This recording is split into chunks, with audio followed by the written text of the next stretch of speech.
Oh, the pressure's on. So just like what's our oh man, I love the Goonies a lot, and I loved all the entire vibes and getting to bring that to especially the first season because I think like that vibe kind of fit my character quite a lot, which is really fun, and bringing that fun adventure side to it, despite how scary the situation was, is always more lighthearted and takes a lot of pressure off of me. But that was a lot of fun. Yeah. I would say Stand By Me. That definitely was one that I actually the Duffers recommended me to watch right after like my chemistry read for the audition for Stranger Things.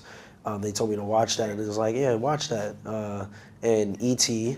and Goonies, classics. I'd say E.T. I think the Duffers really pull from that film in thematic ways and in visual ways. You forget how beautiful So the yeah, movie is.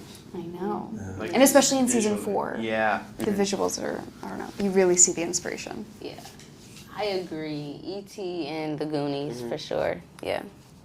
Well, I've always really loved E.T. And like that movie was a really special film for me as a kid growing up, and I was so moved by it. And I think that it kind of really perfectly threaded the needle that Stranger Things is threading too, of this combination of like big story, metaphor, like science fiction used as metaphor for things that we all deal with on a day-to-day basis. And I think it threads that needle, and I'm really glad that the show takes inspiration from that. And I feel like the Upside Down is a metaphor, and I don't know, I love that.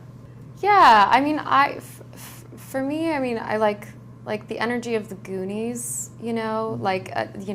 these kids who kind of come together to figure something out, I love the energy of that.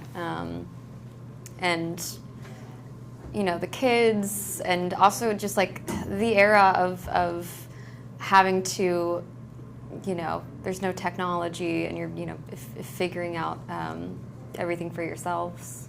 Well, I guess there's so many references in the show itself, but for me, I think the score for this series is so iconic and brilliant, and such a kind of nod to the John Carpenter films, which I kind of grew up with loving, and I think, just that kind of referencing that, I've always really, really enjoyed about this show. The world that we kind of, as this age group also, that we mostly live in, I know season 1 there was a lot of like John Hughes movies.